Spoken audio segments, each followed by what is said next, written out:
Wabarakatuh, saya Yunesa Putri. Di sini saya akan menjelaskan tentang penelitian kualitatif. Penelitian kualitatif adalah penelitian yang tidak menggunakan model-model matematik, statistik, atau komputer. Proses penelitian dimulai dengan menyusun asumsi dasar dan aturan berpikir yang akan digunakan dalam penelitian.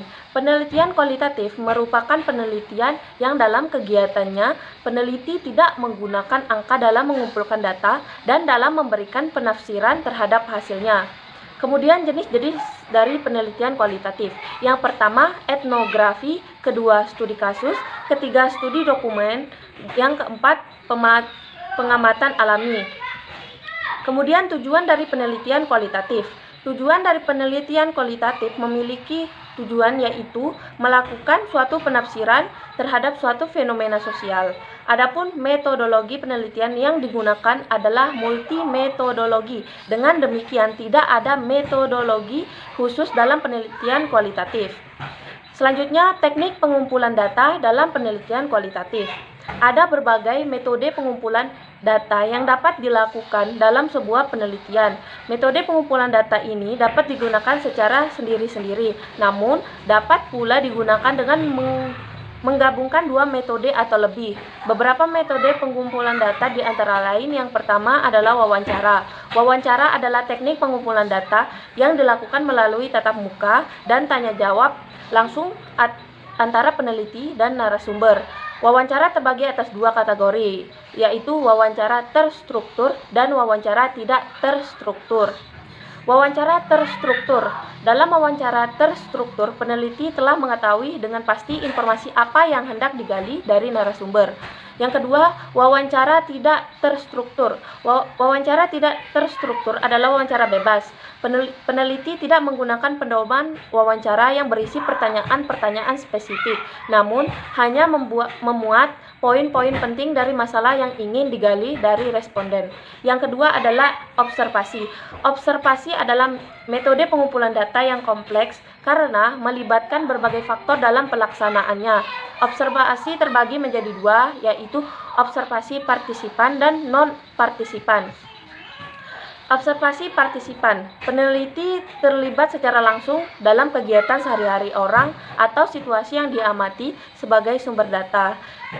Kemudian observasi non-partisipan merupakan observasi yang penelitinya tidak ikut secara langsung dalam kegiatan atau proses yang sedang diamati. Yang ketiga adalah angket.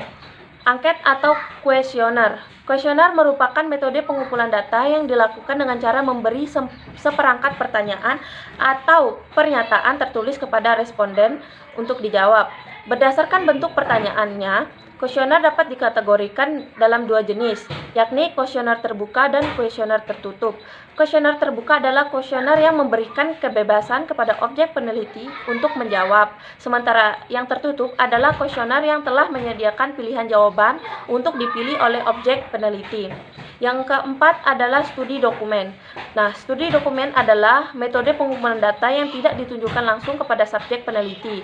Studi dokumen adalah jenis pengumpulan data yang meneliti berbagai macam dokumen yang digunakan untuk bahan analisis. Dokumen yang dapat digunakan dalam pengumpulan data dibedakan menjadi dua, yaitu yang pertama dokumen primer. Dokumen primer adalah dokumen yang ditulis oleh orang yang langsung mengalami suatu peristiwa, misalnya autobiografi. Yang kedua yaitu dokumen sekunder. Dokumen sekunder adalah dokumen yang ditulis berdasarkan oleh laporan atau cerita orang lain, misalnya biografi. Kemudian lanjut ke materi yang ketiga, penelitian analisis dokumen atau analisis konten. Menurut Weber, analisis konten adalah sebuah metode penelitian dengan menggunakan seperangkat prosedur untuk membuat inferensi yang valid dari teks. Tujuan dari penelitian analisis konten. Yang pertama, menggambarkan karakteristik pesan. Yang kedua adalah menarik kesimpulan penyebab dari suatu pesan. Berbagai dokumen yang menjadi fokus dalam penelitian analisis konten. Terdapat dua jenis isi, yaitu analisis isi kualitatif dan analisis kualitatif. Prinsip analisis kualitatif adalah prinsip objektif yang diukur dari perbuatan atau penyusunan kategorisasi. Metode yang diterapkan dalam analisis haruslah tersistematis, di mana mulai unit analisis yang diteliti sampai perbuatan kategorisasi dan operasionalisasi tidak tumpang tindih. Analisis kualitatif lebih banyak dipakai untuk meneliti dokumen berupa teks, gambar, simbol, dan sebagainya. Kemudian proses penelitian analisis konten. Sebagai metode yang sistematis, analisis isi mengikuti suatu proses tertentu. Tahapan proses analisis isi adalah sebagai berikut. Yang pertama, merumuskan tujuan analisis. Yang kedua, konseptualisasi dan operasionalisasi. Yang ketiga, lembar coding atau coding sheet. Yang keempat, populasi dan sampel. Yang kelima, training atau pelatihan kader dan pengujian validitas reliabilitas. Yang keenam, proses coding. Yang ketujuh, perhitungan reliabilitas final. Yang kedelapan, input data analisis. Kemudian selanjutnya, penelitian studi kasus. Studi kasus diartikan sebagai metode atau strategi dalam penelitian untuk mengungkapkan kasus tertentu. Ada juga pengertian lain, yaitu hasil dari suatu penelitian sebuah kasus tertentu. Jika pengertian pertama lebih mengacu pada strategi penelitian, maka pengertian yang kedua lebih pada hasil penelitian. Kemudian tujuan penelitian studi kasus.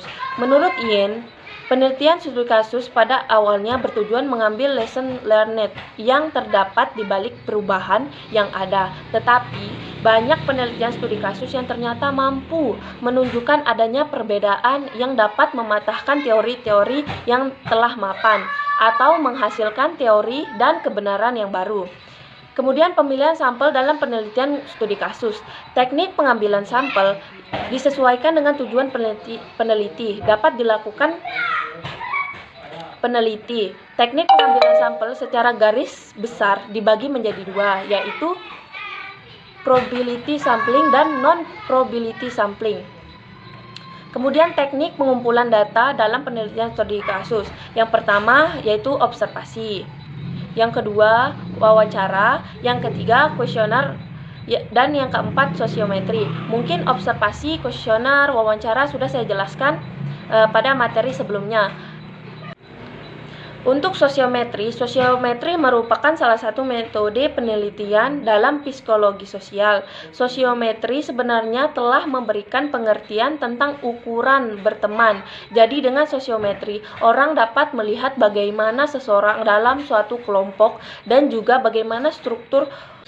Kemudian materi selanjutnya adalah penelitian etnografik. Penelitian etnografik adalah metode kualitatif di mana peneliti mengamati atau berinteraksi dengan subjek yang diteliti di lingkungan kehidupan nyata mereka. Tujuan dari penelitian etnografik itu sendiri yaitu yang pertama untuk memahami rumpun manusia, yang kedua untuk etnografi ditunjukkan guna melayani manusia. Kemudian jenis-jenis dari penelitian etnografik adalah sebagai berikut. Yang pertama, etnografik realis.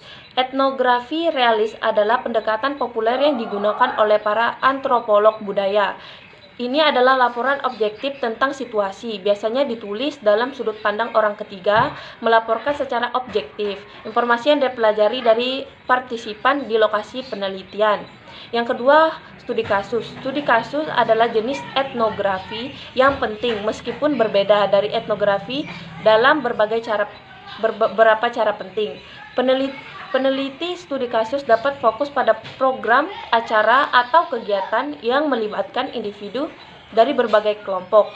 Kemudian etnografi kritis. Etnografi kritis adalah jenis penelitian etnografi di mana penulis tertarik untuk mengadvokasi pembebasan kelompok-kelompok yang terpinggirkan dalam masyarakat kita.